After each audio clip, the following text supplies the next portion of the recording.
Buenas noches, mis queridos amigos. Nuevamente estamos aquí en este compartir. Mi nombre es Carlos Antonio Mojica, sacerdote de la Iglesia Católica. Les saludamos pues a todos ustedes en esta noche. Les saludamos pidiendo pues que el Señor abra para ustedes la fuente de toda bendición. Queremos pues en esta noche tener una entrevista, un compartir, un profundizar sobre el canon, ¿sí? Que es un tema supremamente importante donde no tiene que existir interpretaciones dobles, no tienen que existir interpretaciones dobles porque el canon obedece a una historia. Y como el canon obedece a una historia, la historia es una sola, la historia no la podemos repetir para cambiar, tenemos que saber que hay una historia que fundamenta la organización del canon y que la protagonista de esa historia es nada más y nada menos que la Santa Madre Iglesia Católica. Bienvenidos José Alejandro Garro y Betty Valenzuela, quienes nos acompañan en esta noche. Pueden saludar a las personas mientras le damos aquí pues la invitación a Elmer, que también ha querido unirse. Bienvenido, José, puede hacer su presentación.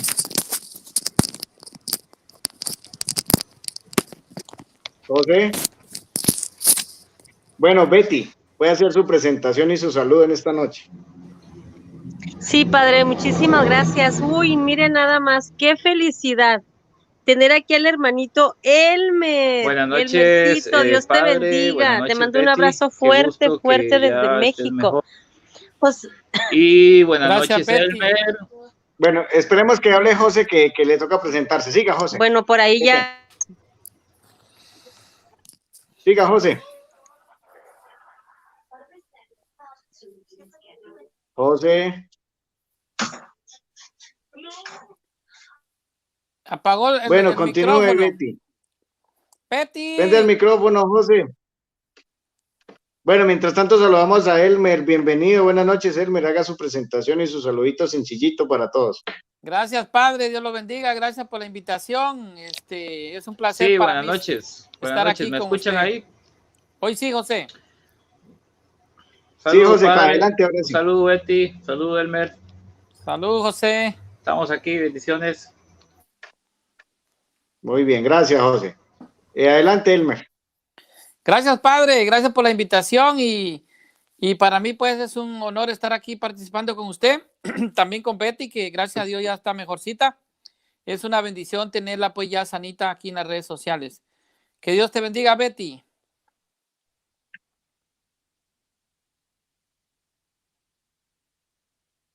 Betty. Bueno, muy bien. Betty, ¿puede darnos un saludito?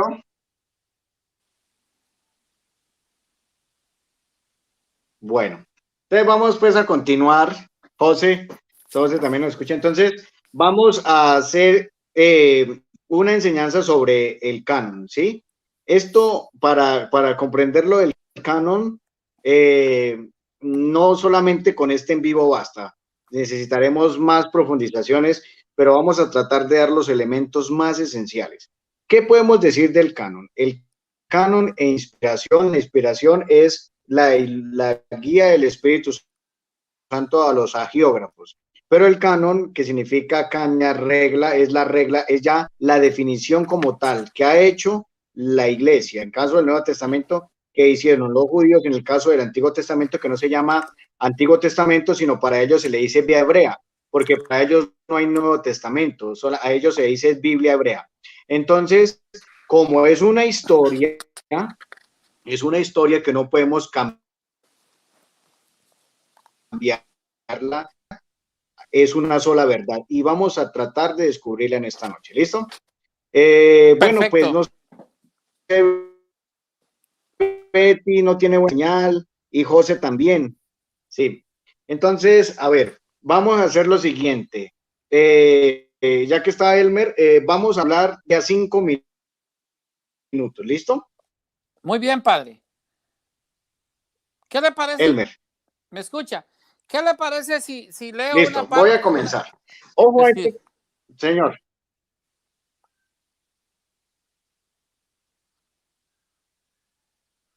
¿Una qué? Oh, le iba a decir una parte que tengo aquí. Se le fue la señal. ¿Me escucha? De historias de su vida. Sí, sí, pero tengo Sí, a ver, léalo, hágale. algo del canon bíblico. Bueno, tengo una parte, en la última parte A ver, léalo. este libro biográfico mío es una parte apologética, la parte final. Le voy a leer una parte que tengo aquí escrito del canon bíblico y bueno, porque vamos a hablar de eso, ¿verdad?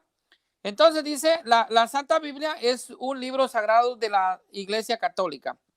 El canon de la Biblia que conocemos hoy día fue creado por la iglesia primitiva que en la carta de San Ignacio de Antioquía, obispo de la ciudad de Antioquía en el año 107 después de Cristo, a la iglesia hermana de Esmirna la menciona como católica, que significa universal.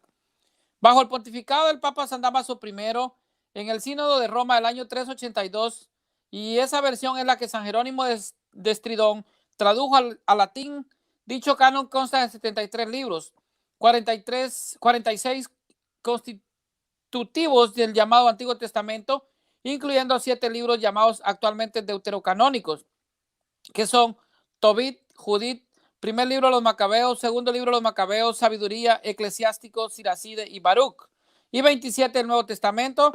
Fue confirmado en el Concilio de Hipona en el año 393 y ratificado en el Concilio III de Cartago en el año 397 y Cuarto Concilio de Cartago en el año 419. El primer canon, cronológicamente hablando, fue el canon alejandrino, o la Septuaginta, versión de los 70. Fue formado por 70 sabios judíos.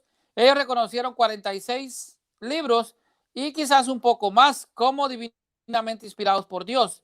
Y escribieron en griego todos estos libros del Antiguo Testamento aproximadamente unos 250 años antes de Cristo. Cuando vino Jesucristo, habló de las escrituras que contenía la Septuaginta o versión de los 70. Y fue así como la Iglesia Católica formó el verdadero canon del Nuevo Testamento en el Concilio Romano del año 382, bajo la autoridad del Papa San Damaso I, en reunión con los obispos católicos, y determinó que la Biblia se conformaría con 46 libros en el Antiguo Testamento, que es la versión de los 70, y 27 en el Nuevo Testamento, para un total de 73 libros divinamente inspirados. El segundo concilio de Hipona en el año 393, el tercer concilio de Cartago en África en el año 397, y cuarto de Cartago en el año 419, únicamente ratificaron lo decidido por el Concilio Romano del año 382. Por eso la lista de los libros de la Biblia fue decidida y canonizada por la Iglesia Católica, y por lo tanto la Biblia es un libro sagrado de nuestra Santa Madre Iglesia Católica. Muchos quieren la leche, pero odian la vaca. Esta es parte de lo que estoy hablando acerca del canon bíblico en este libro. Esto no tuvo nada de participación en lo que fue el debate con Barrabán que tuve hace unos 2 días, padre. Bueno, esto quise compartirle que está en mi libro. Bueno, muy bien. Listo, José, ya volvió. José, quería al iniciar dar una introduccióncita. Adelante, José, tiene la palabra. José, para ya iniciar con este tema que va a estar muy interesante. José, enciende el micrófono, José, para que nos haga la presentación. José,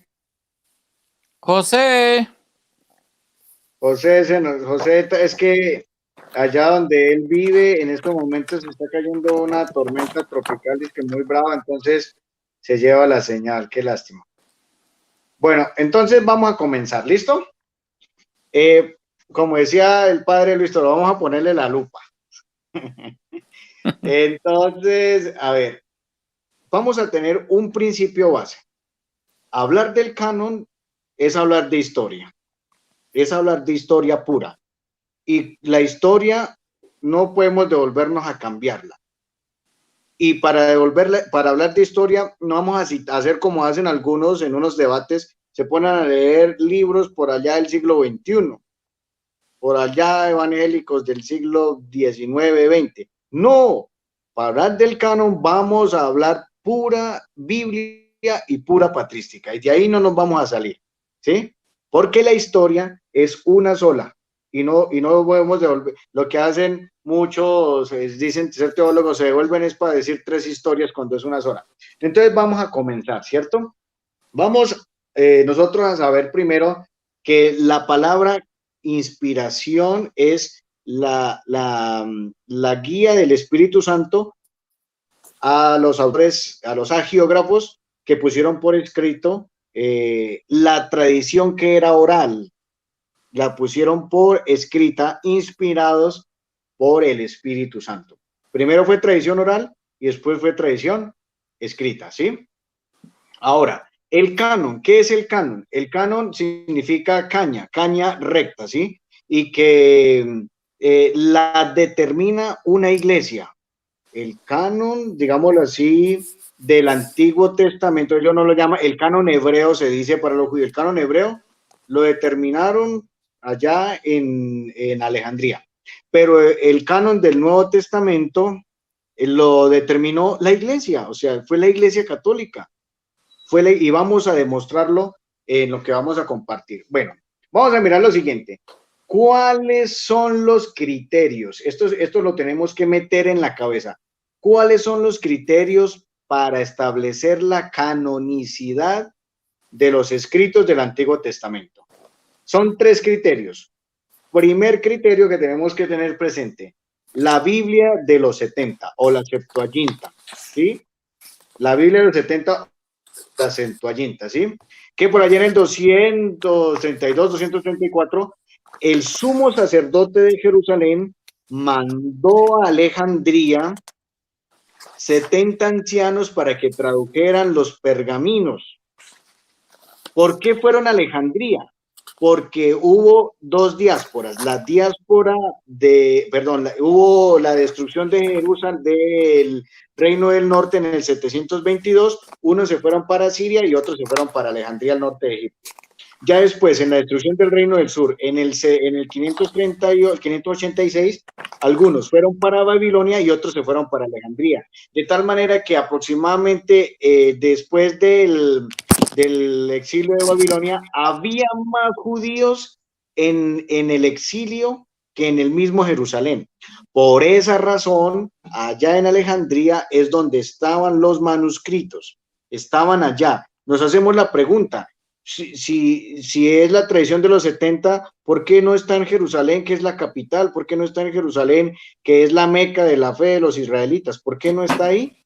Pues estaba allá en Alejandría de Egipto, porque había más israelitas en el siglo tercero o cuarto, había más israelitas en Alejandría. Entonces, por eso el primer criterio es el canon de Alejandría.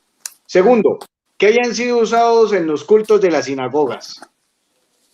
Que hayan sido usados en los cultos de las sinagogas. Nosotros en la iglesia leemos la Biblia cada 3 años. Lo mismo pasaba con los judíos. Ellos leen la Biblia cada 3 años, su canon hebreo se dice. A ellos no se les dice Antiguo Testamento porque decir Antiguo Testamento supone que Nuevo Testamento, no. Ellos se dice la Biblia hebrea. Entonces, segundo criterio, que hayan sido leídos en las sinagogas, ¿sí? Y tercer criterio, en cuanto a, aquí lo añadimos en cuanto a nosotros, que esos escritos del Antiguo Testamento estén citados en el Nuevo Testamento. Que hayan citas de esos libros en el Nuevo Testamento. Por eso aquí entramos a lo candente de los deuterocanónicos. Al principio, ¿por qué no aceptaban los deuterocanónicos? Porque se creía que no habían citas de los deuterocanónicos en el Nuevo Testamento, cuando en el Nuevo Testamento hay más de 300 citas de los deuterocanónicos. Entonces, esos 3 criterios los tenemos que tener muy claros para determinar los libros canónicos del Antiguo Testamento. Ahora vamos, para los criterios para la canonicidad de los escritos del Nuevo Testamento. Primero, que quienes los hayan escrito hayan visto a Jesús con sus propios ojos. Quienes los hayan escrito hayan visto a Jesús con sus propios ojos. Ese es el primer criterio. Segundo criterio, que hayan sido leídos en las misas de las catacumbas. Que hayan sido leídos en las misas de las catacumbas, ¿sí? De los primeros cristianos. Y el tercero, aunque incluye la coherencia, la ortodoxia de la fe y todo eso, pero el tercero también es que los obispos, sucesores de los apóstoles, y esto lo dijo San Justino, ¿cuáles son los libros revelados? Son los sucesores de los apóstoles. Este principio es supremamente importante tenerlo presente. ¿Quiénes eran los legítimamente encargados, los principales responsables de decir cuáles eran los libros revelados? Eran los sucesores de los apóstoles, y eso lo dijo un laico que se llama San Justino.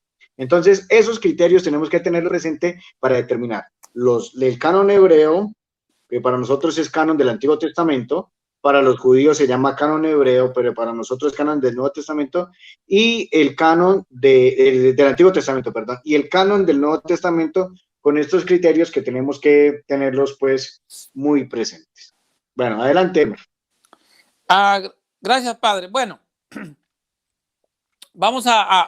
voy a hablar un poquito yo también acerca de cómo responder a los hermanos separados de decir después quién realmente estableció el Nuevo Testamento, que ya sabemos que es la iglesia. O sea, ¿qué iglesia es la que establece, la que compila el Nuevo Testamento? Y en sí, pues toda la Biblia, pero el Nuevo Testamento. Esta, pues, una respuesta que se le puede dar a muchas denominaciones, ¿verdad? Como evangélicos, pentecostales, bautistas, todo tipo de denominaciones que, pues, niegan decir que la iglesia ha hecho la Biblia.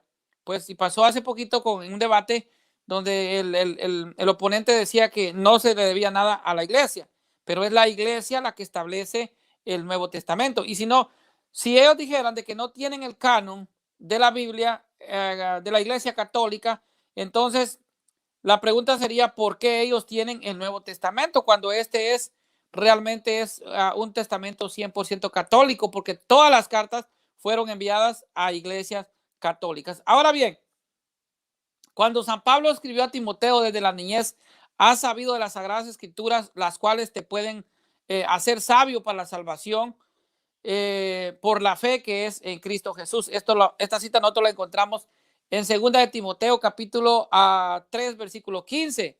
Dice, él está hablando de las Sagradas Escrituras que hoy conocemos como el Antiguo Testamento o la Biblia hebrea, como usted dice. En este tiempo todavía no se había escrito todos los libros del Nuevo Testamento. Jesús no escribió pues así ningún libro.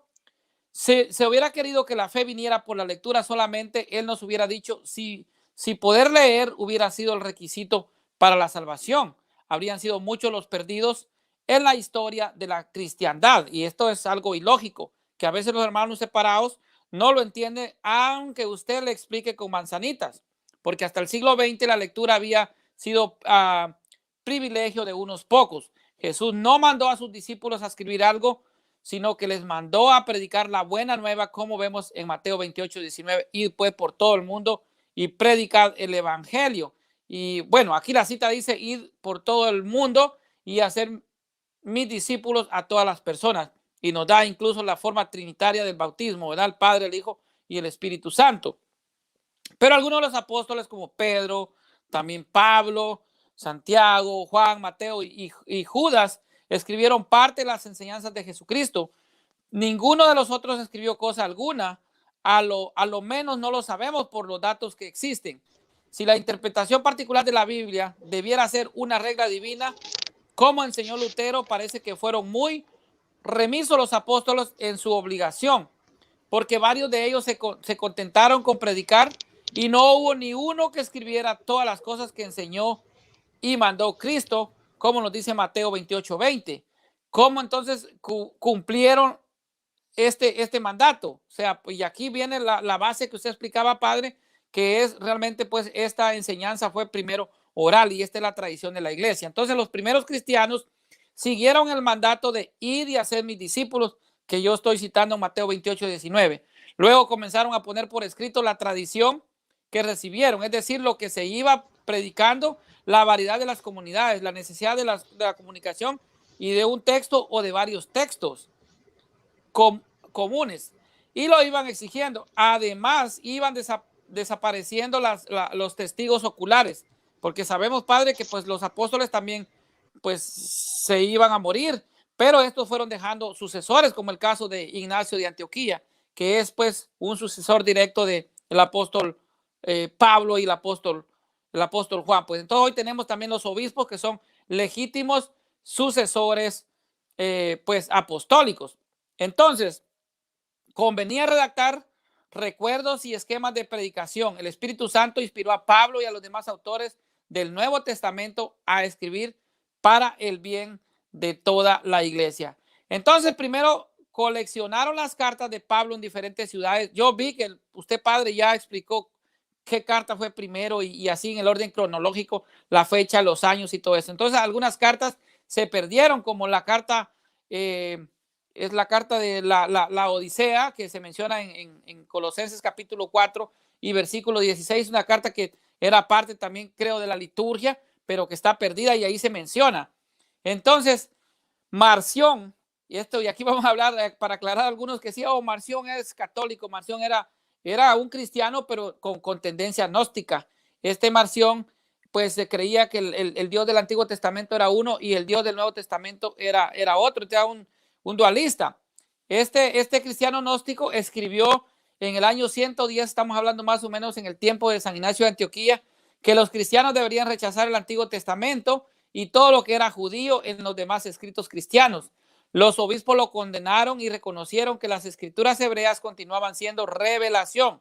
Luego un hombre llamado Tasio trató de unir los distintos evangelios en uno solo, quitando lo repetido en ello, pero no fue una idea aceptada por muchos. Entonces, en los primeros siglos de la iglesia aún no se había determinado cuáles libros formarían el canon de la Biblia, que es una lista de libros inspirados.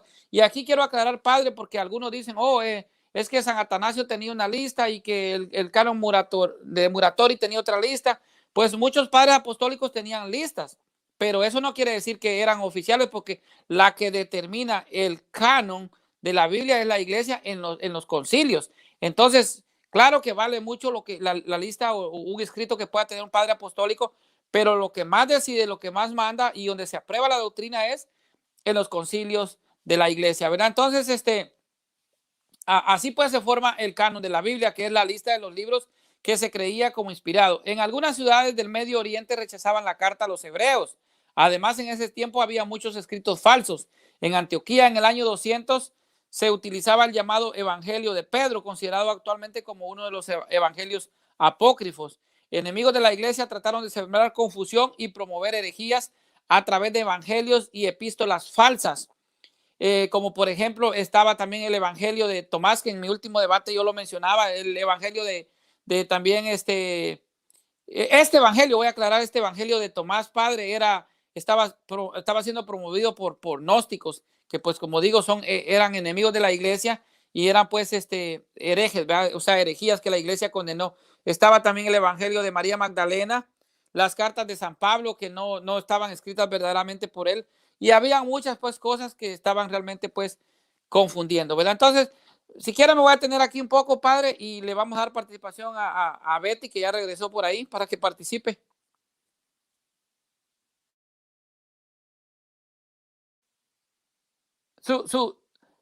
Su audio, padre. Ahí está. Muy bien, Betty. Tiene la palabra, Betty, ¿nos escucha? Sí, padre, aquí ahora sí. Estaba teniendo problemas, pero ya estoy aquí.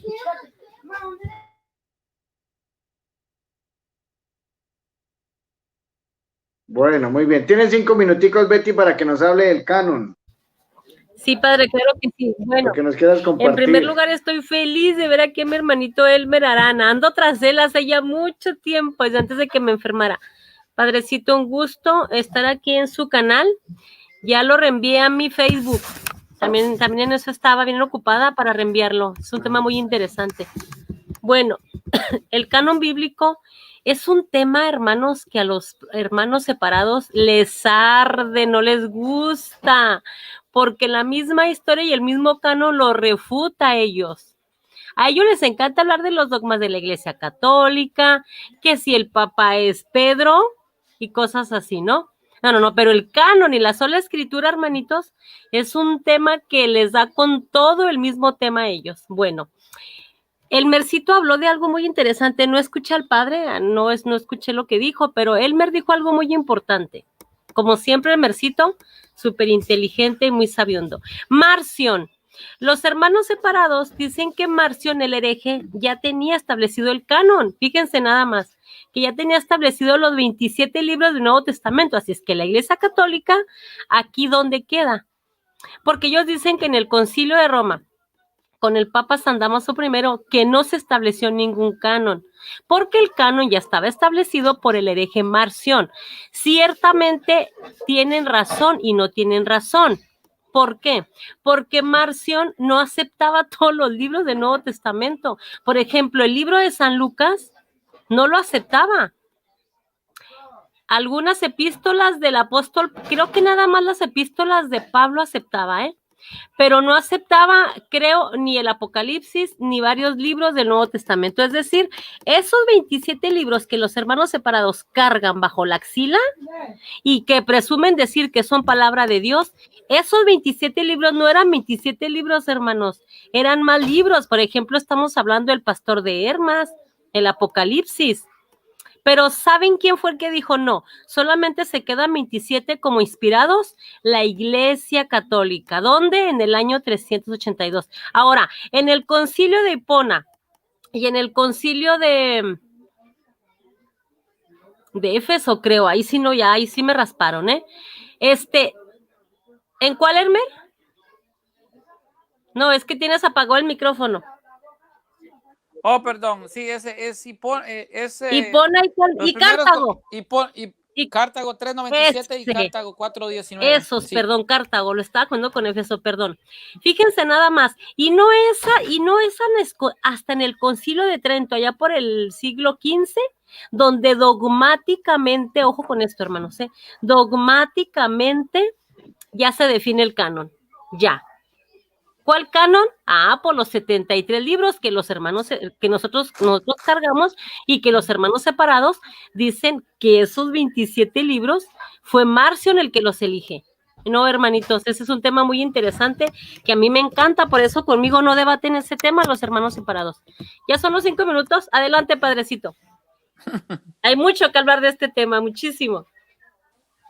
Se quedó bueno, muy bien. Bueno.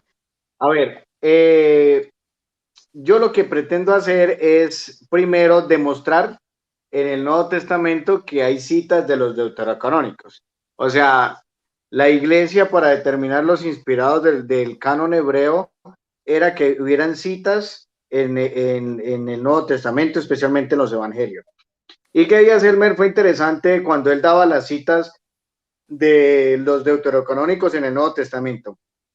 Este pedacito que tengo de 5 minutos voy a repartirlo en 2 momentos. Primero, a leer las citas tal cual como son. ¿Sí? Porque el oponente de Elmer no leía las que eran. ¿Sí? Y en el segundo momento voy a empezar a leer la historia de los obispos o presbíteros de la iglesia que empezaron desde la Didache hasta el Concilio de Cartago. Hay unos representantes principales de la iglesia que son los que empiezan a ayudarle a la iglesia a darle forma al canon. ¿Listo? Y vamos a demostrar que esos líderes y representantes eran algunos obispos y otros eran presbíteros de la iglesia. Pero voy a leer, por ejemplo, una cita de los deuterocanónicos en el Nuevo Testamento. Por ejemplo, vamos a leer Mateo 4:4. ¿Qué dice Mateo 4:4? Mas él respondió, está escrito, no solo de pan vive el hombre, sino de toda palabra que sale de la boca de Dios. Mas él respondió, está escrito, está escrito. Mire, está escrito, o sea que Jesús está haciendo una cita de un texto del canon hebreo. Está escrito, está escrito, está escrito. No solo de pan vive el hombre, sino de toda palabra que sale de la boca de Dios. ¿Con cuál texto lo vamos a relacionar? con sabiduría 16:26. Y sabiduría es un deuterocanónico que se lo mocharon, decimos aquí en Santander, Colombia, se lo mocharon a la Biblia, ¿sí? Y mire que sabiduría 16:26 dice lo mismo relacionado con Mateo 4:4. Ojo, con rojo, ¿cierto? Sabiduría 16:26. Mire lo que dice. De este modo enseñabas a tus hijos queridos, Señor, que no son las diversas especies de frutos los que alimentan al hombre. Ahí viene, sino que es tu palabra, y como dice en Mateo 4:4, no solo de pan vive el hombre, sino de toda palabra que sale de la boca de Dios. Aquí en Sabiduría 16:26 dice, no es de las diversas especies de frutos que alimentan al hombre, no solo de pan vive el hombre, sino que es tu palabra la que mantiene a los que creen en ti. O sea, ahí sin duda vemos una referencia de sabiduría. Vamos a buscar una del primer libro de Macabeos. Mateo 4:15. Mire lo que dice Mateo 4:15. Dice, tierra de Zabulón, tierra de Neftalí, camino del mar allende el Jordán, Galilea de los gentiles. Tierra de Zabulón, tierra de Neftalí, camino del mar allende el Jordán, Galilea de los gentiles. Está relacionada con Primera de Macabeos 5:15. Vamos a mirar lo que dice Primera de Macabeos 5:15. Primera de Macabeos.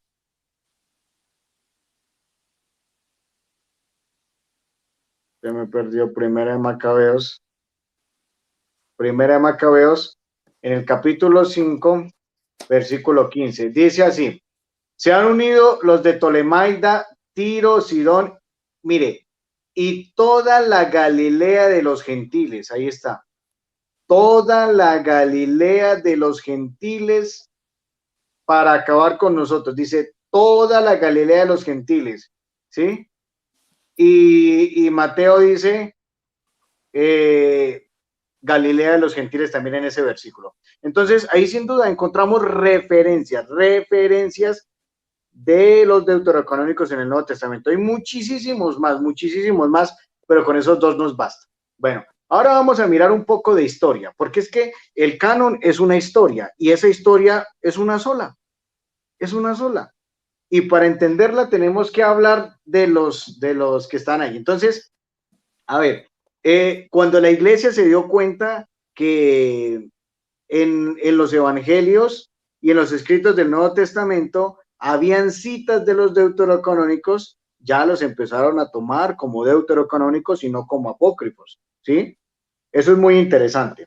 Ahora, vamos a mirar lo siguiente. Vamos a ver las autoridades en la historia que nos hablan del canon, ¿sí? Miremos lo siguiente. El primero, en la Didaché. La Didaché cita a Sabiduría 12:27, ¿sí? Y la Didaché cita a Sabiduría 1:4. Y Sabiduría es un libro deuterocanónico. Ojo, la Didaché cita al libro de la Sabiduría. Por eso cuando la ideología protestante empiece a hacer en debates, a referenciar al libro de la Sabiduría, se jodieron solitos, porque la Didaché cita el libro de la Sabiduría. Y si lo cita es porque no es falso. Vamos con el siguiente, San Clemente Romano. San Clemente Romano cita a Judith y Esther. Clemente Romano cita a Judith y Esther. También cita a Sabiduría y Eclesiástico. Mira, está citando los deuterocanónicos San Clemente Romano. Los está citando. La epístola de Bernabé, ¿sí? La epístola de Bernabé cita a Sabiduría 2:12, que es el texto que no les gusta a los protestantes porque es el que habla. Ese texto les da un resfrío, eso les da... Sí, pero eso es como echarle agua a una plancha caliente. Pero Sabiduría 2:12 nos habla de la muerte de Cristo en manos de los judíos. La epístola de Bernabé, mire, la epístola de Bernabé cita también al libro del Eclesiástico. Vamos avanzando. San Policarpo de Esmirna. San Policarpo de Esmirna en la epístola a los Filipenses cita al libro de Tobit. Ojo eso. San Policarpo de Esmirna cita el libro de Tobit, ¿sí? Sigamos, San Ignacio de Antioquía. En la epístola a los Efesios cita el libro de Judith. Tobías, Judith era un deuterocanónico. Esto es muy poderoso. El pastor de Hermas, en el 140 al 154, cita los deuterocanónicos. Cita Tobías, segunda de Macabeos, sabiduría y eclesiástico. Bueno, ahora vamos a mirar. Estas autoridades son católicas. La Didache es católica, porque en la Didache habla de obispos, presbíteros y diáconos. San Clemente Romano es católica, porque es el tercer papa de la Iglesia Católica. La epístola de Bernabé, bueno, que dicen que es de Bernabé el que iba con Pablo, pero es eminentemente católica. San Policarpo de Esmirna, un obispo eminentemente católico. San Ignacio de Antioquía, otro obispo eminentemente católico, ¿sí? Y el pastor de Hermas, bueno, pues ahí ya ese es, pero son eminentemente católicos. Bueno, y ahora voy ya para darle la palabra a nuestro amigo Elmer Arana, la otra autoridad, porque es que estamos hablando de la fijación del canon. La otra autoridad es el canon muratoriano, ¿sí? Que se los voy a leer a ustedes tal cual está escrito. El canon muratoriano, que se llama fragmento muratoriano, ¿sí? ¿Y quién lo escribe? San Pío I. Y San Pío I es un papa, es el papa número 10 de la Iglesia Católica, señor. Ah, bueno. Listo. Siguiente vereda, dicen aquí. Listo, Elmer, hágale. Oh, ok. Sí, padre, bien importante lo que usted mencionó de todo eso de la autoridad y la referencia de los textos del Nuevo Testamento con el Antiguo Testamento. Y es cierto lo que usted dice. En el caso de mi oponente, pues a lo mejor hubiese sido que le diera 2, 3 o 4, porque yo le di como 100 citas y ahí pues fue una bombardeada totalmente y se quedó pues sin defensa prácticamente. Hablando del pastor de Hermas, antes de seguir con lo que le voy a contar, el pastor de Hermas, padre, si usted sabe, era Hermas, que es el autor del pastor, ¿verdad? Hermas era hermano del Papa Pío I. Yo no sé si usted sabía esto, son hermanos. Y por eso es de que también el canon el fragmento de Muratori que usted menciona, también menciona mucho al Papa Pío I, que es el 10º obispo de Roma, o sea, el 10º sucesor de Pedro, como usted dijo. Y también, bueno, lo que tiene este fragmento que no es exacto, o sea, por eso se llama fragmento, no está todo. Incluso los evangelios no están completos. Y entonces, aparte de que menciona mucho al obispo Pío I, también menciona mucho a la Iglesia Católica. O sea, esta lista que ya estaba, esto estaba desde el año 170, y ahorita lo voy a mencionar. Creo que se fue encontrado en el año 170. Esto también pues quiere decir que la iglesia tenía mucho interés en cuanto al canon de la Biblia, pero toda esta lista que mencionan pues son listas católicas. Incluso cuando mi oponente mencionaba también a San Atanasio y la lista de San Atanasio, fíjese la mentira. Él mencionó que en la lista de San Atanasio estaba el tercer libro de Esdras y el cuarto libro de Esdras. Y estos libros no estaban en la lista de San Atanasio. No estaban. Y yo se lo puedo demostrar. No existía. Entonces, la primera lista de los libros compilados es un intento de decir que el canon, conocida como la lista muratoriana, que es la que estamos hablando, padre, es encontrado en el año 170 más o menos al 180 después de Cristo. Contenía los 4 evangelios, el Apocalipsis de Juan, 13 cartas de Pablo y el libro de sabiduría, pero omitía la epístola a los hebreos y la epístola de Pedro y otros. O sea, por eso es de que era inexacto, a eso me estoy refiriendo, y por eso se le llama fragmento, porque no estaba completo. Durante el periodo de 140 al 220 después de Cristo, habían dudas sobre Hebreos, Santiago, segunda de Pedro, también es la segunda carta y la tercera carta de Juan, que es a lo que pues se tenía duda, y por eso es que en el Nuevo Testamento también hay 7 libros que eran considerados deuterocanónicos. O sea, pues aquí los hermanos separados tendrían que decir que van a quitar esos libros que también se tenían dudas sobre ellos. Entonces, segunda y tercera carta de Juan, y también el libro del Apocalipsis, que también se dudaba mucho del mismo Apocalipsis. Y muchos que creían también en la Didache y el pastor de Hermas, Clemente de Alejandría, que usted ya también lo mencionó, y también el Estromata, y 3, y aceptó la carta de Bernabé y pastor de Hermas. Clemente citó el Apocalipsis de Pedro como si fuera una escritura. Según Orígenes, también discutía Hebreos, Santiago y la carta de Pedro, la segunda de Pedro, segunda y tercera de Juan, que es la que ya mencioné. Judas en el periodo del 220-400 también se dudaba, y Serapión, es un obispo de Antioquía en el año 190 después de Cristo, prohibió a su diócesis leer el Evangelio de Pedro. Sin embargo, la gente lo seguía apreciando, o sea que era considerado ya en la liturgia de la iglesia. Y todos estos criterios se unieron para que la iglesia pudiera determinar qué libros pues ya eran determinados. Y esto fue lo que pasó en Trento, que es lo que la hermana Betty mencionó. Entonces, hacia el fin del tercer siglo, salieron otras listas diferentes, por ejemplo, de Mileto, obispo de Sardis, Irineo, obispo de León. En Andi está el Eres, y segundo, que no reconoció la carta a Filemón. En el oriente, Juan Crisóstomo no dudaba de la segunda de Pedro, tercera de Juan, y Judas y el Apocalipsis. Sin embargo, poco a poco el Espíritu Santo guió a la iglesia para discernir cuáles libros debían ser aceptados en el Concilio Romano bajo la autoridad del Papa San Dámaso I, que él estuvo en el año 366, 384 después de Cristo. Y aquí fue donde le cité pues al hermano que compartía conmigo o debatía conmigo la lista de lo que era ¿cómo se llama de Denzinger, que tiene la lista en el concilio del 382, perdón, del concilio del 382, está en la lista donde se define la escritura, están los 7 libros deuterocanónicos. Entonces, esto es bien importante para eso. Entonces, bueno, le voy a dar la oportunidad a Betty para que pase, y luego pues sigo yo en mi otro bloque.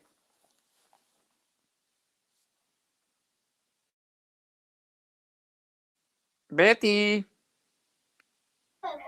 Sí, aquí estoy, perdón. Ya. Ay, es que aquí me estaba peleando con mi hijo. ¿Cuánto tiempo tengo? 5 minutos. Bueno, yo me pierdo con este tema, me pierdo. Miren, aquí tengo algo. Ay, es que son muchas cosas. A ver si me alcanza, ¿eh? El padre mencionó poquito de la historia sobre este tema. Fíjense nada más lo que decía, por ejemplo, nos faltó también mencionar, por ejemplo, Orígenes, Tertuliano, pero yo voy a mencionar así un poquito a San Agustín. San Agustín, vamos a ver lo que decía rápidamente. Decía, no creería en el Evangelio si no me moviese a ello la autoridad de la Iglesia Católica. Leemos en los Hechos de los Apóstoles quien sucedió al que entregó a Cristo, y debo creer en este libro si creo en el Evangelio, porque la autoridad católica es la que me recomienda una y otra escritura. Fíjense nada más que interesante, ¿eh? ¿Por qué menciono yo esto hablando de este tema tan interesante como es el canon? Porque la Iglesia Católica tiene tanta autoridad que la Iglesia Católica, el canon bíblico nace de la Iglesia Católica y no al revés. Ahora, hay un texto bíblico que los hermanos separados no se dan cuenta que lo mencionan, y el católico muchas veces tampoco pone atención a este texto bíblico. Cuando ellos le dicen a usted, es que toda la escritura es inspirada por Dios, y ellos tienen un dogma. ¿Cuál es ese dogma que tienen ellos? El de que la sola escritura, de que la Biblia es la única norma de fe y conducta. Y para eso ellos mencionan este texto bíblico. Por favor, hermanitos, anótenlo. Segunda de Timoteo, capítulo 3, versículo 16 en adelante. Ellos mencionan Toda escritura es inspirada por Dios y provechosa para enseñar, para censurar, para rectificar las cosas, para disciplinar en justicia, para que el hombre de Dios sea enteramente competente y esté completamente equipado para toda buena obra. Órale, ahí está. Ahí Pablo dice que la Biblia es solamente la Biblia y nada más que la Biblia es la única norma de fe y conducta. Fíjese que aquí hay algo muy interesante. Aquí en este texto bíblico, hermanitos, aquí se les saca muchísimo jugo. Dos cosas que yo veo. Primero, no dice la palabra sola, jamás dice, porque si el apóstol Pablo dice toda la escritura, sí, José Luis, 2 Timoteo 3:16 al 17 para ser específicos, ese lo dan ellos. Y pongan atención, José Luis, Sayago, pon atención con esto que voy a decir. Para empezar, ahí no dice solamente la escritura. Ahí dice que toda la escritura, que toda la Biblia es inspirada por Dios. Oye, pero es que eso lo creemos los católicos. Los católicos creemos que la Biblia es inspirada por Dios. Los católicos creemos que es útil para enseñar, para corregir, para... Eso lo sabemos los católicos, pero porque saben que hay otra cosa muy interesante que no nos hemos dado cuenta en ese texto bíblico. Cuando el apóstol Pablo hace alusión a que toda la escritura es inspirada por Dios, ¿qué creen? No está hablando de los 27 libros del Nuevo Testamento, hermanos. Está hablando de los libros del Antiguo Testamento junto con los 7 libros deuterocanónicos de los cuales nos hablaba el padre Carlos y el Mercito. Que abra el micrófono uno de los dos porque no me escucho bien. No, yo la escucho ahí. A ver, el Mercito, abre tu micrófono, mijo, para que se me escuche bien. Porque ahí según está. yo... ok, gracias, mijo. Entonces, hermanitos, ahí en esa 2 de Timoteo, como les decía, hay dos cosas muy importantes. Que no dice que solamente la Biblia y nada más la Biblia, dice que toda escritura inspirada por Dios y es útil. Hermanito, a usted el aire le es útil para vivir, pero no le es suficiente. Usted también necesita alimento, necesita agua para vivir. Y la otra cosa que les estaba diciendo es la siguiente, que cuando Pablo dice que toda escritura es inspirada por Dios, no habla de los 27 libros, porque ni Pablo sabía que sus cartas iban a ser parte de la Biblia. Pero miren, aquí hay una peculiaridad muy especial. ¿Cuál? Que cuando Pablo dice eso, está hablando que toda la Biblia es inspirada por Dios, se está refiriendo a los libros del Antiguo Testamento junto con los libros deuterocanónicos. Entonces, si Pablo está diciendo que los libros deuterocanónicos son inspirados por Dios, ¿por qué los hermanos separados no los aceptan como inspirados? ¿Por qué se los quitaron? Ahora, es algo también muy interesante que me gustaría que nos ayudara el padre o el Mercito Arana, porque ya se me quemó mi exposición. ¿Cuál? Que cuando la Reina Valera, su primera traducción, es más, voy a mencionar yo la Biblia del Oso. La Biblia del Oso, ustedes saben que es protestante, ¿y qué creen? Tenía los libros deuterocanónicos enteritos, hermanos. Entonces, ¿quién le quitó esos 7 libros? Hermano, no fue Martín Lutero. Déjenme decirles que no fue Martín Lutero. Él no los aceptaba, pero Martín Lutero tampoco aceptaba Santiago, tampoco aceptaba Apocalipsis. Pero ya en el año 1825, si no me equivoco, fíjense ya tantos años que va caminando la iglesia con los libros enteritos junto con los deuterocanónicos, hermanos. No fue hasta ese año que Sociedades Bíblicas Unidas, por cuestiones de dinero, fue quien decide quitarle esos 7 libros a la Biblia. Y es así como nace la Biblia que ustedes ven mutilada de los hermanos separados. Adelante, padrecito. Muy bien, Betty, muchas gracias. Esa cita de San Agustín estuvo poderosísima. Bueno, los deuterocanónicos los cita Jesucristo en el Nuevo Testamento. Y si los cita es porque son verdaderos. Ahora, yo voy a continuar con la historia que estaba dando. Llegamos a las autoridades desde los apóstoles hasta el siglo II. Las únicas autoridades que hablaron digámoslo así, del del canon. Encontramos pues también hay un torcido, no falta el torcido, Marción, ¿cierto? Marción,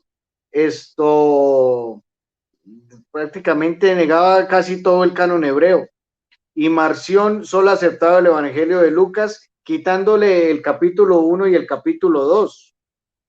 Entonces no es Marción el que inicia el canon, no es Marción. Y vamos a ver la revolcada que le pega San Pío I a Marción en el fragmento muratoriano. Mire, voy a leer el fragmento muratoriano, que es del Papa, y no les gusta a la ideología protestante, no les gusta, esto les va a caer como un baldado de agua fría. Mire lo que dice. La primera parte no se encontró, pero continúa, dice, en esto, sin embargo, él estaba presente y así los anotó. El tercer libro del Evangelio según Lucas. Después de la ascensión, Lucas, el médico, el cual Pablo había llevado consigo como experto jurídico, escribió en su propio nombre concordando con la opinión de Pablo. Sin embargo, él mismo nunca vio al Señor en la carne y por lo tanto, según pudo seguir, empezó a contarlo desde el nacimiento de Juan. El cuarto evangelio es de Juan, uno de los discípulos. Cuando sus codiscípulos y obispos le animaron, dijo Juan, ayunad junto conmigo durante 3 días a partir de hoy, y lo que nos fuera revelado, contémoslo el uno al otro. Esta misma noche le fue revelado a Andrés, uno de los apóstoles, que Juan debía escribir todo en nombre propio y que ellos deberían revisárselo. Por lo tanto, aunque se enseñan comienzos distintos para los varios libros del Evangelio, no hace diferencia para la fe de los creyentes, ya que en cada uno de ellos todo ha sido declarado por un solo espíritu, referente a su natividad, pasión y resurrección, su asociación con sus discípulos, su doble advenimiento, su primero en humildad, cuando fue despreciado, el cual ya pasó, su segundo en poder real, su vuelta. No es de extrañar, por lo tanto, que Juan presentara de forma tan constante los detalles por separado en sus cartas también, diciendo de sí mismo, lo que hemos visto con nuestros ojos y lo que han oído nuestros oídos y hemos tocado con nuestras manos, estas cosas las hemos escrito, porque de esta manera pretende ser no solo un espectador, sino uno que escuchó, y también uno que escribía de forma ordenada los hechos maravillosos acerca de nuestro Señor. Los hechos de todos los apóstoles han sido escritos en un libro. Miren lo que dice, los hechos de todos los apóstoles han sido escritos en un libro. Dirigiéndose al excelentísimo Teófilo, Lucas incluye una por una las cosas que fueron hechas delante de sus propios ojos, lo que él muestra claramente al omitir la pasión de Pedro. Vea, omite la pasión de Pedro y también la salida de Pablo al partir de la ciudad para España.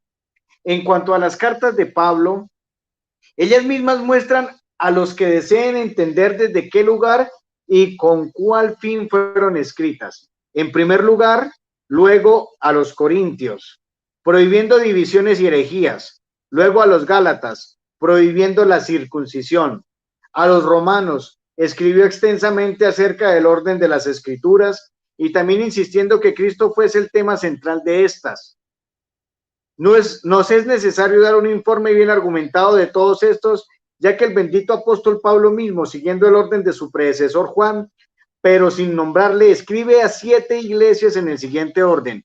Primero a los corintios, segundo a los efesios, en tercer lugar a los filipenses, en cuarto lugar a los colosenses, en quinto lugar a los gálatas, en sexto lugar a los tesalonicenses y en séptimo lugar a los romanos. Sin embargo, aunque se repita a los corintios y a los tesalonicenses para su reprobación, se reconoce a una iglesia como difundida a través del mundo entero, porque también Juan, aunque escribe a 7 iglesias en el Apocalipsis, sin embargo escribe a todas. Además, Pablo escribe una carta a Filemón, una a Tito, 2 a Timoteo en amor y afecto, pero han sido santificadas para el honor de la Iglesia Universal en la regulación de la disciplina eclesiástica. Se dice que existe otra carta en nombre de Pablo a los laodicenses y otra a los alejandrinos, falsificada según la herejía de Marción, y muchas otras cosas que no pueden ser recibidas en la Iglesia Universal. Mire, ahí dice Iglesia Universal, eso es la Iglesia Católica.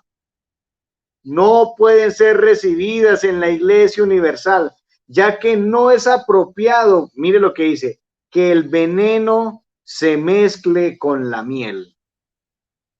Pero la carta de Judas y las dos superscritas con el nombre de Juan han sido aceptadas en la Iglesia Universal.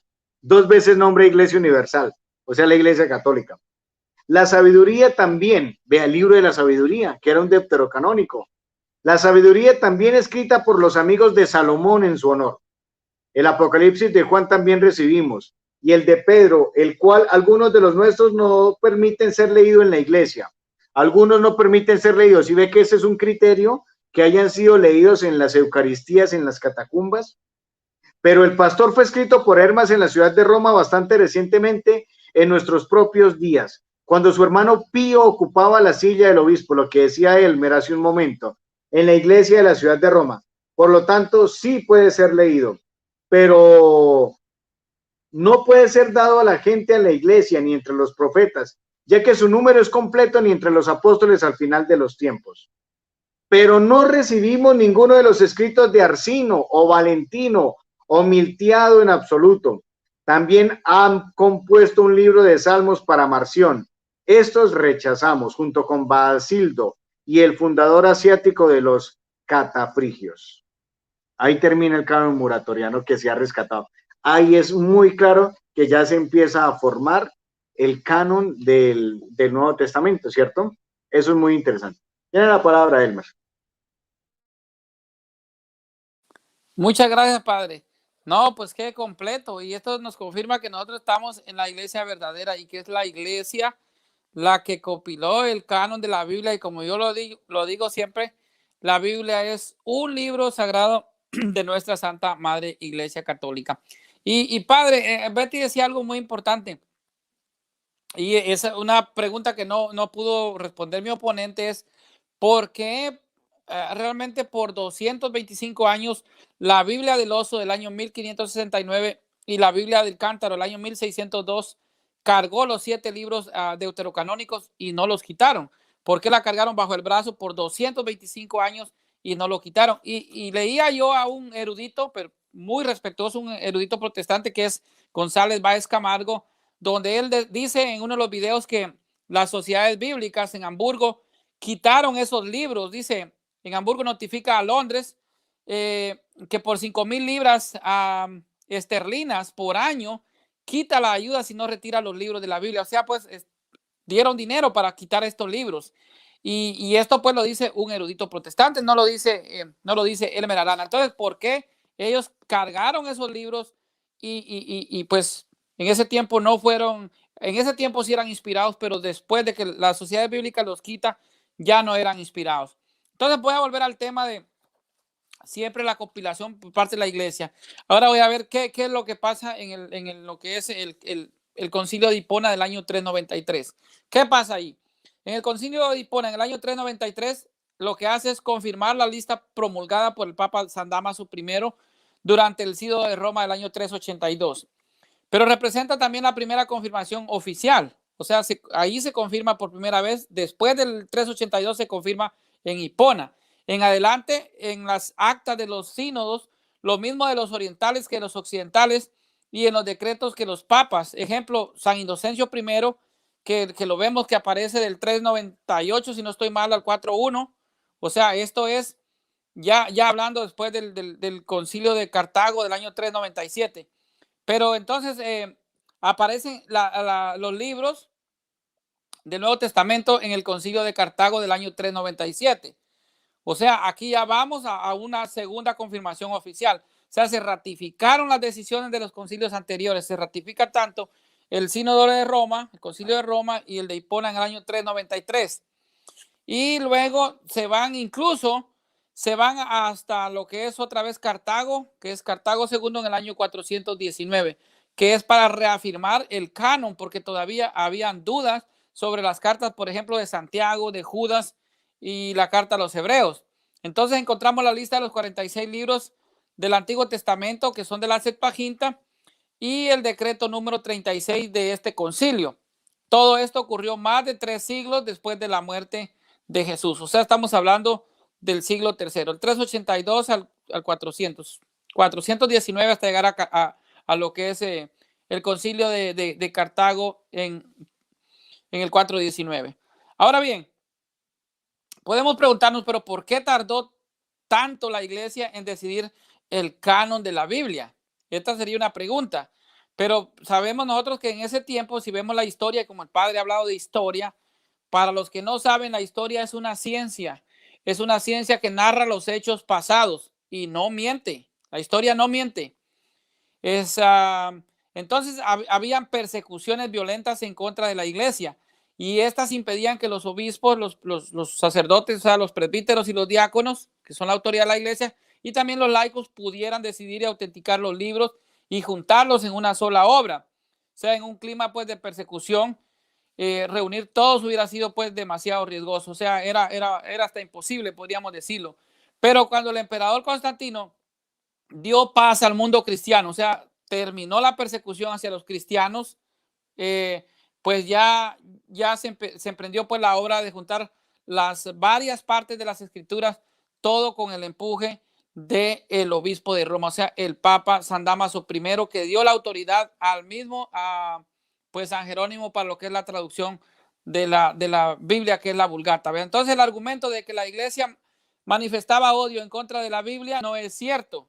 La verdad es que la iglesia quiso proteger a los fieles de las traducciones alteradas y corrompidas por ejemplo, la Biblia la traducción de Lutero que Betty hacía mención, pues también hay una mala traducción de poner sola cuando realmente la palabra no es solamente como ellos ponen, ¿verdad? Pero hay otras cosas, por ejemplo, también que la oposición que se hizo contra los waldenses, los valdenses, los albígenes y también partidarios del Wilsif y el Tindale y todas esas cosas que se daban. Era un poco difícil por todo este problema que se estaba dando, pero la historia nos dice que estas fueron un poco de la oposición que se dio y todo esto pues era un obstáculo para las autoridades de la iglesia realmente en ese tiempo, ¿verdad? Entonces, bueno, aquí mi participación, padre, adelante. Adelante, Betty, tiene la palabra. Sí, muchísimas gracias, padre. Bueno, pues yo creo que ya esta es mi última participación. No, hermanito José Luis Sayago, yo sé que eres católico, nada más que vi que estabas como preguntando y por eso respondí, pero sí soy medio peleonerita. Bueno, miren, fíjense nada más, aquí hay dos cosas, aquí es que todo esto es, a mí la verdad es, miren, el tema del canon y el tema de la sola escritura, a mí me pierdo con esos temas, con estos dos temas. Hay algo bien interesante, hermanos, que los hermanos separados no se dan cuenta. O sea, son personas, padre, que están ciegas como Shakira, sordas y mudas, así nada más van escuchando lo que el pastor dice. Pero, por ejemplo, esos que dicen, Jehová viene, Jehová te salva, arrepiéntete, y que, si usted le pregunta, oye, hermano, ¿y cuál carta del Nuevo Testamento se escribió primero? No, a mí dame el diezmo. Entonces, no saben, o sea, no saben responder. Entonces, a ver, esto es muy interesante. Por ejemplo, si usted le pregunta a un protestante de esos pastores que saben muchísimo, a ver, señor pastor protestante, la carta de Mateo, ¿quién la escribió? Y él le va a decir, pues San Mateo fue el que la escribió. Y si usted le pregunta, ábrame por favor el Evangelio de San Mateo y dígame dónde dice ahí que Mateo escribió San Mateo, el carta de San Mateo. Jamás la carta de Mateo va a decir, yo Mateo escribo esta carta y le mando saludos a tal y tal y tal comunidad. No lo dice, hermanos, no lo dice. Léanlo. No lo lea al derecho y al revés porque ese es tu problema, hermano separado. Léalo solamente al derecho. Y nunca va a decir Mateo que escribió esa carta. ¿Sabe quién dijo que la carta de San Mateo se le atribuyen a Mateo? La Iglesia Católica. Esa iglesia que usted rechaza, esa iglesia que usted dice que es una mentirosa y que es una cova de demonios. Ah, bueno, pues esa iglesia tiene tanta autoridad que hasta usted le cree, hermano. ¿Por qué, por ejemplo, o sea, no le cree a José Smith, al de los mormones? ¿Por qué no le cree al libro del Mormón, que es palabra de Dios? También ahí dice que es palabra de Dios, y José Smith lo dice. ¿Sabe por qué? Porque solamente tiene autoridad la Iglesia Católica guiada por el Espíritu Santo. Así es que no lo dice. Y si usted me pasa de la Reina Valera un texto bíblico que diga Mateo, que escribió Mateo, yo me hago protestante, así como lo dijo el señor Eduardo Gutiérrez, que no cumplió, que no se hizo católico. Ok, por último, hay muchas cosas que hablar. Aquí también hay algo muy interesante. Fíjense nada más. Si usted dice, hermano separado, que la Biblia y solamente la Biblia y sin la Biblia no somos nada, oye, entonces no está siendo justo con los primeros cristianos. ¿Por qué? Porque la iglesia caminó muchos años sin Biblia. ¿Sabe cuál carta se escribió primero? ¿Sabe cuál carta escribió primero del Nuevo Testamento? Una carta del apóstol Pablo. Creo que fue la carta a los tesalonicenses. Creo, ¿eh? Entonces, pero Pablo se convierte, ¿cuántos años después, hermanito? ¿Cuántos años después se convierte? La iglesia ya iba caminando, 30 años después. 15 años, no me acuerdo. Ahorita ando todavía con mis neuronas medio malas. Entonces, hermanitos, ¿cuántos años la iglesia caminó sin Biblia? ¿Qué hacemos con esos cristianos que no tienen una Biblia, como usted ahorita dice? Voy a la esquina a comprar una Biblia Reina Valera. No había Biblia, hermanitos, pero Betty, sí había Biblia. Existe el Antiguo Testamento. El Antiguo Testamento no es la Biblia, hermanos. La Biblia la conforman el Antiguo y el Nuevo Testamento. Así es que no venga con el católico con cuentos. Católico, despierte. Como dice el padre, hay que estudiar historia. La misma historia lo refuta. Por eso los buenos protestantes, los que buscan la verdad, se meten a la historia. ¿Y qué creen?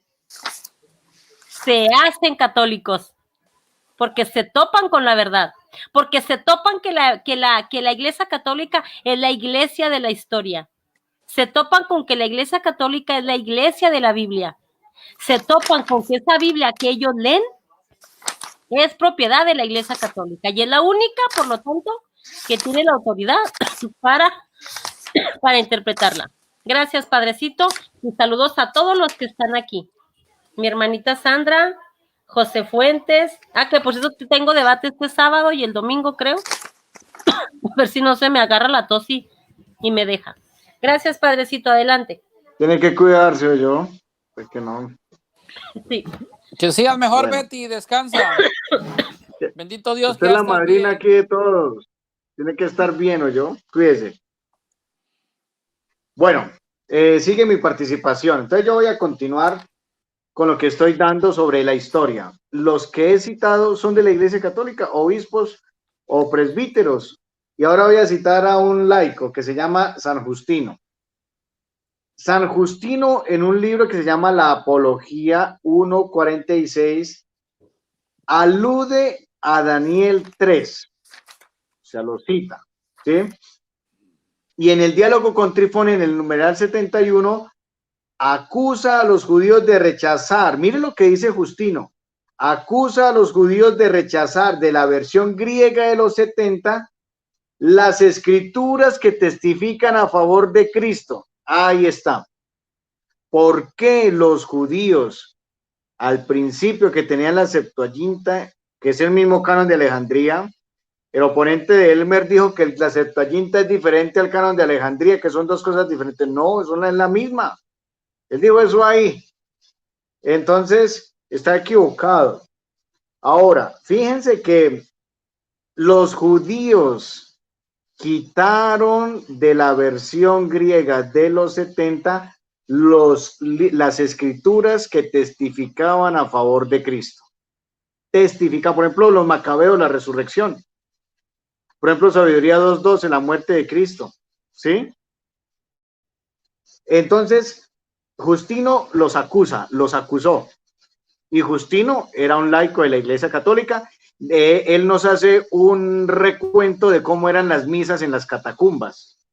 Las misas en las catacumbas nos habla Justino cómo era, y todo el orden igual de las misas Ahí está lo referenciado por San Justino. Avancemos otro poco más. Siguiente autor principal, uno que se llamaba Atenágoras, en el 177, en un libro que se llama Legatio Pro Christianis 9, cita explícitamente a Baruch 3:36, considerándolo como uno de los profetas. Después viene San Ireneo de León, cita a Baruch bajo el nombre de Jeremías. Aduce a los capítulos 13 y 14 de Daniel, atribuyéndoles a este profeta. También se sirve frecuentemente del libro de la sabiduría. Ojo, Ireneo cita el libro de la sabiduría, que es deuterocanónico y que los protestantes lo quitaron en su Biblia. Y no saben por qué. Ellos están siguiendo a los judíos. Están siguiendo a los judíos. Sigue Clemente de Alejandría, que es un obispo, San Clemente de Alejandría, un obispo. Conoce todos los libros y los pasajes de los deuterocanónicos. Si aceptamos el primero y segundo de Macabeos, mire, los considera sagrados y canónicos. Ahí está. Clemente de Alejandría. Y el oponente de Elmer citaba a Clemente de Alejandría. Y mire, Clemente de Alejandría es un obispo de la Iglesia Católica. Un obispo y doctor. Y él dice que primera y segunda de Macabeos son sagrados y canónicos. Sigue, Orígenes, ¿cierto? Se sirve con frecuencia de todos los deuterocanónicos. Tobías, Judith, Esther, primera y segunda de Macabeos, sabiduría y eclesiástico. Dice que son inspirados. Siguiendo con esto, con él mismo confiesa la autoridad de la iglesia. Dice, ausi sumus uti in hoc loco Danielis exemplo, non ignorantes quonian in hebree positum non est, sed quonian in ecclesiis tenetur. Mira lo que dice. Sabemos que este ejemplo de la vida de Daniel no está en el texto hebreo, pero lo usamos porque es aceptado en las iglesias. O sea que era leído en las misas de las catacumbas de los primeros cristianos. Sigue San Cipriano, en el 258. Coloca entre las escrituras canónicas todos los deuterocanónicos, a excepción de Judith. Bueno, San Hipólito de Roma admite todos los deuterocanónicos, exceptuando Judith y las partes deuterocanónicas de Esther. Ahora vamos a pasar a San Atanasio, en el 372. Cuando usted terminó su debate con Salvador Barragán, Elmer, un muchacho, un pelado, ahí subió una foto del canon de San Atanasio, ¿cierto? Y todo lo demás. Y yo tomé y tengo la foto, padre. ¿Cómo? Yo tengo esas fotos, yo agarré las capturas. Sí. Y mire San Atanasio. Admite solamente los 22 libros protocanónicos, incluyendo entre ellos a Baruch y la carta de Jeremías. También conoce los libros apócrifos y aquellos de los cuales se duda, probablemente los deuterocanónicos, los cuales son casi todos citados. Vea, San Ambrosio cita los deuterocanónicos, y en esa foto decía que él no los aceptaba. Y mire, él los cita en un libro que se llama Catequesis. Cita todos los deuterocanónicos en Catequesis, como inspirados, ¿sí? El mismo San Atanasio, en un libro que se llama Catequesis, cita a todos los deuterocanónicos. Y ahora, ya para ya que te darle la palabra a mi amigo Elmer, sería interesante que ahora leamos lo que dice el Concilio de Roma, que es como 9 añitos posterior a San Atanasio, que está en el Denzinger. Aquí, ¿cuál es la autoridad máxima? La autoridad máxima es un concilio. El concilio es la autoridad máxima, ¿sí? Y eso lo creemos en la iglesia. La autoridad máxima es un concilio. Y ahora vamos a rematar esto con lo que dice el Concilio de Roma. Fíjense, mis queridos amigos, que nosotros no hemos leído autores del siglo XXI, que evangelistas de Estados Unidos, que evangelistas de aquí, que el otro de allá, nada de eso. Estamos citando puros santos padres de la iglesia. Pues estamos hablando del canon, ¿verdad? Entonces, Elmer, a mí me gustaría que en esta participación suya que a usted le corresponde, leamos al pie de la letra lo que dice el Concilio de Roma en el 382, que es ya el sello final, porque es la autoridad máxima de la iglesia es expresada en los concilios. Adelante, Elmer. Ok, padre, usted decía que leyera lo del Dessinger. Prenda su micrófono, padre.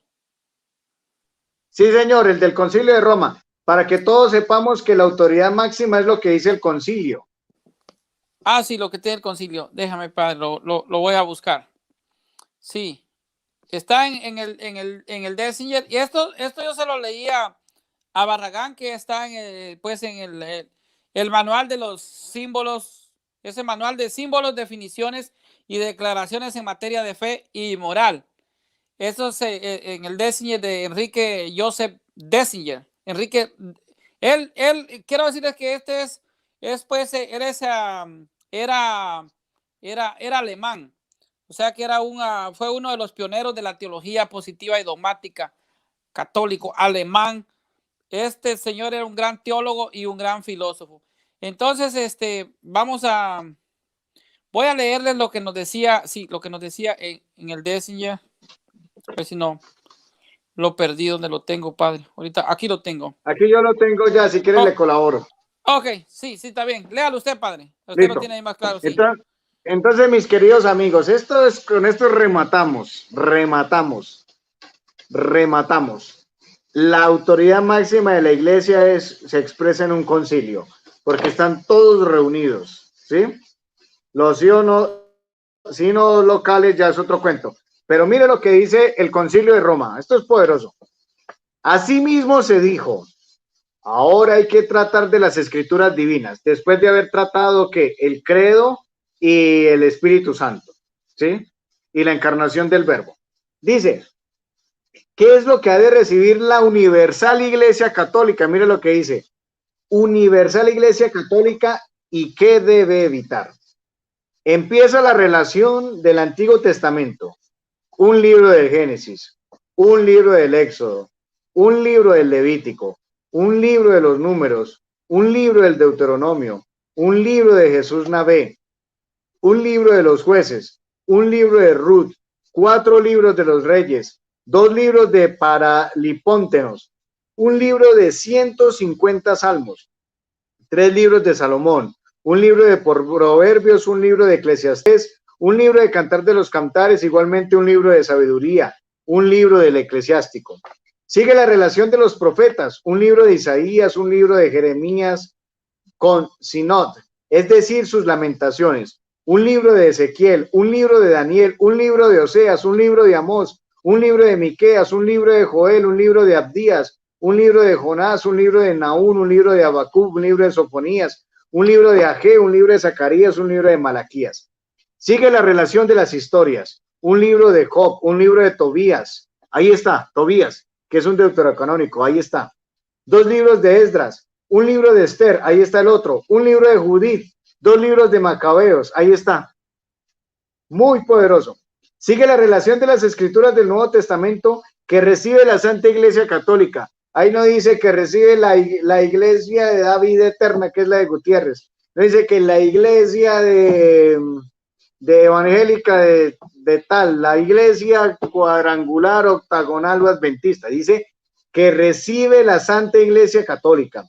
Un libro de los evangelios según San Mateo, un libro según Marcos, un libro según Lucas, un libro según Juan, epístolas de Pablo apóstol, un número de 14, una a los romanos, 2 a los corintios, una a los efesios, 2 a los tesalonicenses, una a los gálatas, una a los filipenses, una a los colosenses, 2 a Timoteo, una a Tito, una a Filemón, una a los hebreos, porque Hebreos, segunda y tercera de Pedro, segunda y tercera de Juan y el Apocalipsis todavía estaban como que esto, porque los milenaristas los habían usado para argumentar sus herejías, ¿sí? Entonces por eso la iglesia tuvo mucho cuidado, mucho cuidado. Primero acabaron con las herejías y después definieron el canon, porque los mismos herejes usaban Apocalipsis, por ejemplo, para hablar del milenarismo. Entonces la iglesia fue muy prudente, muy prudente. Es que la iglesia definitivamente fue muy sabia. Primero acabó con los herejes y después declaró el canon.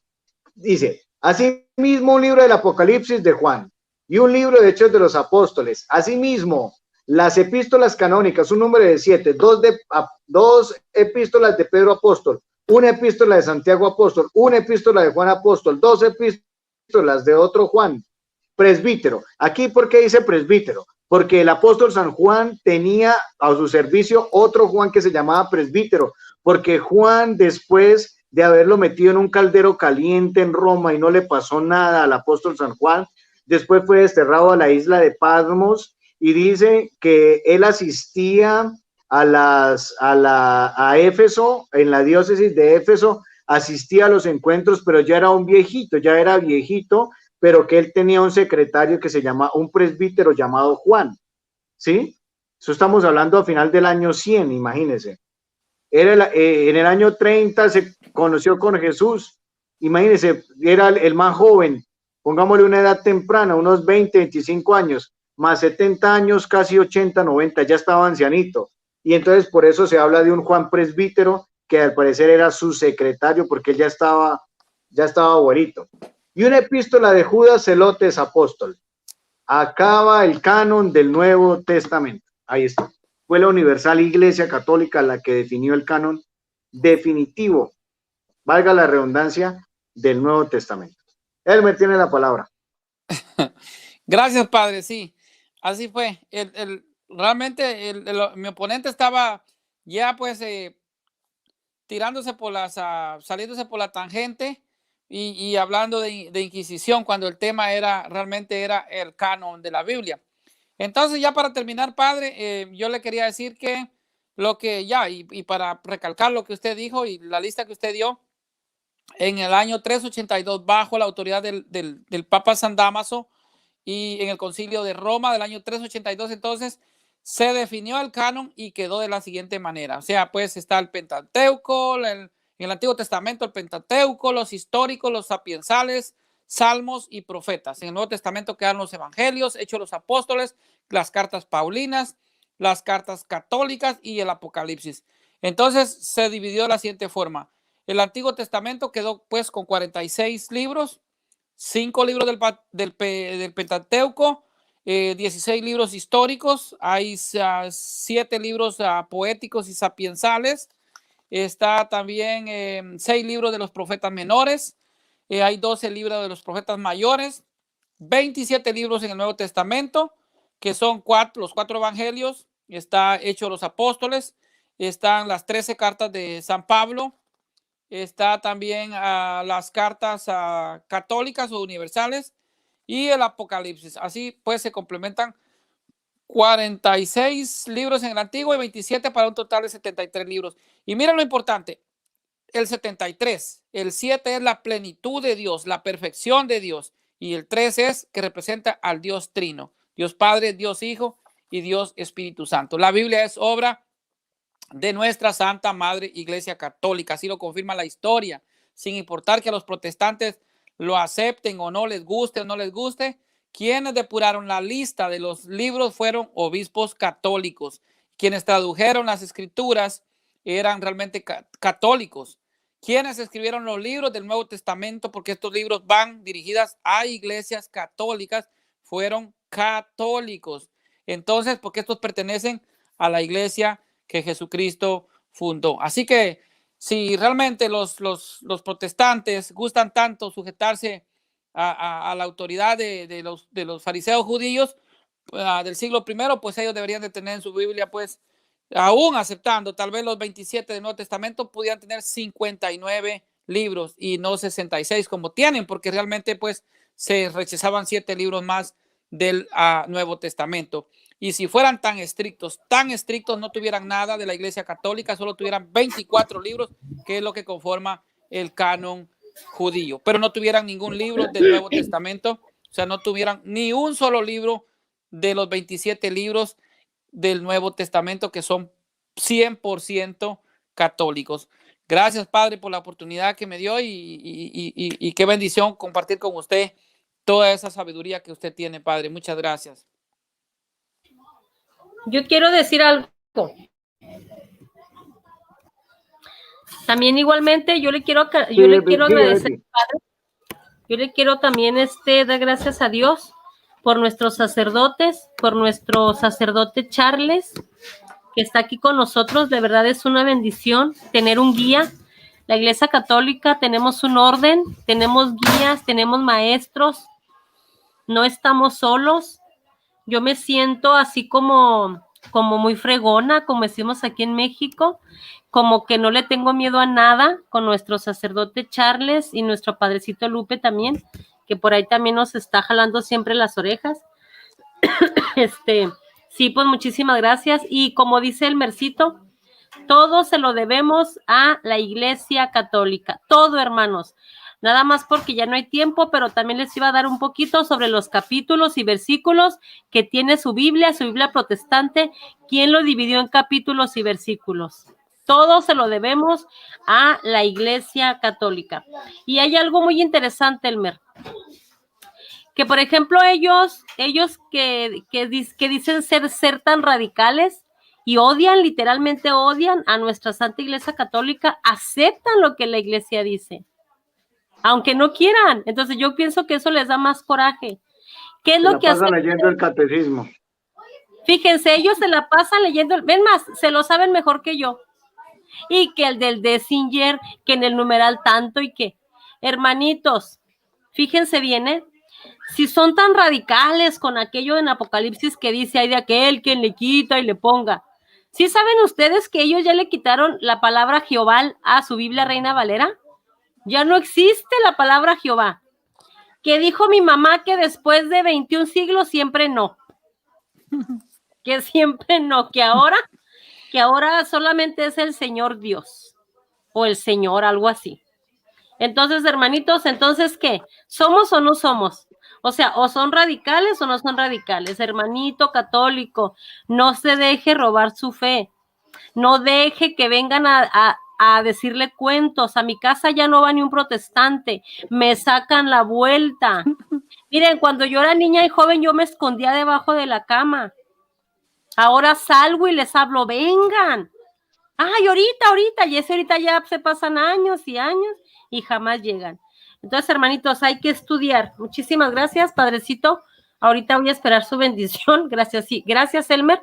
Tengo contigo un compartir, no se me olvida, solamente tú y yo. Muy bien. Y padrecito aquí nos deja en su canal que nos lo preste. Bueno. Ok. Ahorita que ya se fue el padre, ¿qué más les iba a decir? No, ya llegó. Venga, les presento a mi hermana, mire. Les presento a mi hermana Marcela. La asustó, padre. Hola. Es la pura cara mía. Es la que bueno, muy bien. Gracias, Beticita. Entonces ya vamos a dar la bendición. Ok, padrecito, gracias. Bendiciones. Señora. La bendición, padre. Listo. Bueno, ya para terminar, quiero terminar con broche de oro, una cosita chiquitica que la tenga aquí en la punta de la lengua, no me voy a demorar mucho.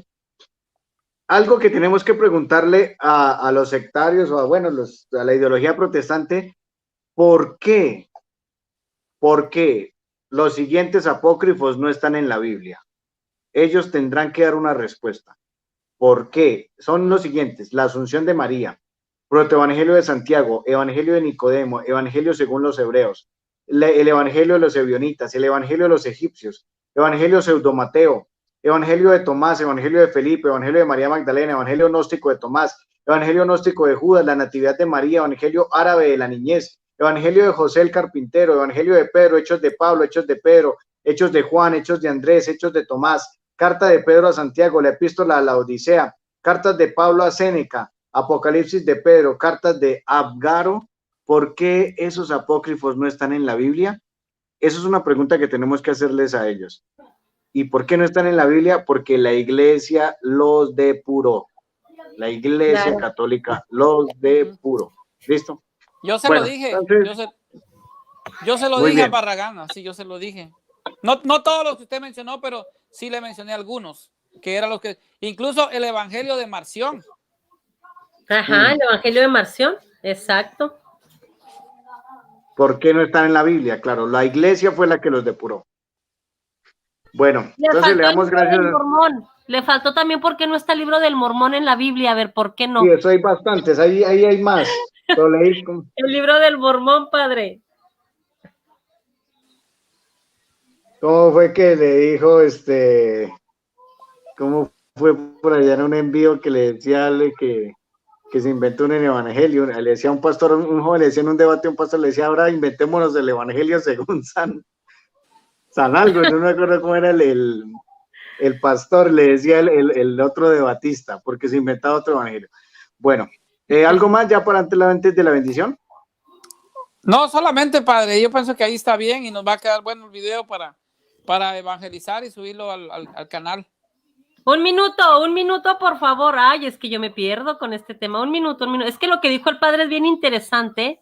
Cuando mencionó los libros que la Iglesia Católica no aprobó, por ejemplo, si usted le pregunta a un protestante, y los magos, los reyes magos, la Biblia nunca dice que son reyes. ¿De dónde sacaron eso? De los libros que no son inspirados. ¿De dónde sacaron los nombres de los padres de la Santísima Virgen María? De los libros que el padre acaba de mencionar. Y ellos los aceptan, hermanitos. Ya, gracias, bye. Bueno, antes de irnos, pues saludamos a todos los que nos acompañaron. Un saludo muy especial para todos, todos, y vamos a seguir en estas enseñanzas, fortaleciendo nuestra fe. Pueden compartir este video, él me lo puede subir a su canal. Yo tengo este canal que se llama Apologética Emaús. Los que quieran inscribirse, pueden inscribir. Esto es para evangelizar, ¿listo? Y a todos, la madrina Betty, que se mejore prontamente, ¿oyó? Padrecito, yo quiero comprometerlo a usted y a Elmercito, que son personas que tienen mucho conocimiento. Lo que está diciendo José Fuentes, padre, cuando pueda haga un en vivo que hable de la Biblia del oso. Excelente tema, de la Biblia del oso y de la Biblia del cántaro, de la Biblia Reina Valera, de la Biblia de Cipriano de Valera, porque están muy separadas. Ese es un tema, padre, que va a estar buenísimo. Listo. Eso. Bueno, ¿algo más, Elmer, antes de la bendición? Bueno, padre, me gustaría terminar con esta cita bíblica de lo que es Sabiduría 2, capítulo 12, padre, para terminar así de carrerita. Mire qué profético es este libro, mire qué mesiánico es este libro, mire qué sabio este libro, y fue escrito por Salomón. Sabiduría, mire, Sabiduría 2:12 dice: hagamos la guerra al que nos reprende, porque violamos la ley. Nos recuerda cómo fuimos educados y nos echa en cara nuestra conducta. Pretende conocer a Dios y se proclama hijo del Señor. Oiga, no hace más que contradecir nuestras ideas y su sola presencia nos cae pesada. Lleva una vida distinta a la de todos y es rara su conducta. Nos considera a unos degenerados. Creería mancharse si actuara como nosotros. Habla de una felicidad para los justos al final y se vanagloria de tener a Dios como su Padre. ¿Quién era este? Jesús. Dice el 17, veamos pues si lo que dice es verdad y hagamos la prueba. ¿Cómo se librará? Si él es justo y es hijo de Dios, Dios le ayudará y lo librará de sus adversarios. Sometámoslo y humillémosle a torturas. Veamos cómo las acepta. Probemos su paciencia. Imagínense, esto es una profecía del libro de Sabiduría, capítulo 2, versículo del 12 al 22. Está acusando puramente a los judíos de ser los asesinos de nuestro Señor Jesucristo, y por eso lo quitaron en Yamnia. Solamente, Padre, bendiciones y bendiciones para todos los que vieron este video y esta enseñanza. Es la acusación que les hace San Justino a los judíos, porque en el concilio de Yamnia quitaron los textos que hablaban de la pasión de Cristo. Bueno, ahí mire lo que le dice Tori Torres, con ese debiste haber rematado a Barragán. Bueno, ahí nos dicen que ¿cuál es la Biblia más antigua? Pues es la Biblia escrita en griego, ¿sí? O sea, no es que en el 382 ya los hayan puesto a escribir, ya venían desde los apóstoles, ya estaban. Y fue escrito en el griego de la Koiné, el Nuevo Testamento, ¿cierto? Solo que el Papa San Silvestre recogió el pergamino de Éfeso, el pergamino de los Evangelios, el pergamino de Tesalónica, recogió los pergaminos y levantó la Biblia y dijo, esta es la palabra de Dios, ¿cierto? Por eso en griego es el original de los textos bíblicos. Bueno, muy bien. Te damos gracias, Señor, por este encuentro que nos has concedido. Te damos gracias porque nos ayudas a crecer. Nosotros que somos indignos siervos tuyos estamos aquí ante tu presencia, pero te pedimos que nos ayudes a huir del aplauso de los primeros puestos y que nos concedas un corazón manso y humilde como el tuyo. Todo es tuyo, todo te pertenece. Te pedimos que tu gracia nos sostenga y acompañe, que inspire nuestros trabajos, que inspire nuestros pensamientos. Y te pedimos, Señor, que con el amor que le tienes a la Virgen Santísima, toques a los enfermos, ese órgano que necesita la salud, ese órgano que necesita la recuperación. Aquellos que están enfermos de coronavirus o están en una cama postrados, con dolores y angustias, por los que los cuidan, para que tú, Señor, les des sabiduría, paciencia y amor. Y ante todo te pedimos que nos des los frutos del Espíritu, que es amor, paz, humildad y alegría. Gloria al Padre, y al Hijo, y al Espíritu Santo, como en el principio, ahora y siempre, por los siglos de los siglos. Amén. Amén. Y la bendición de Dios Todopoderoso, Padre, Hijo y Espíritu Santo, descienda sobre ustedes y los acompañe siempre. Amén. Bendigamos Amén. al Señor. Demos gracias a Dios. Demos gracias. Muy bien, a que Dios. descansen todos. Feliz noche. Hasta luego.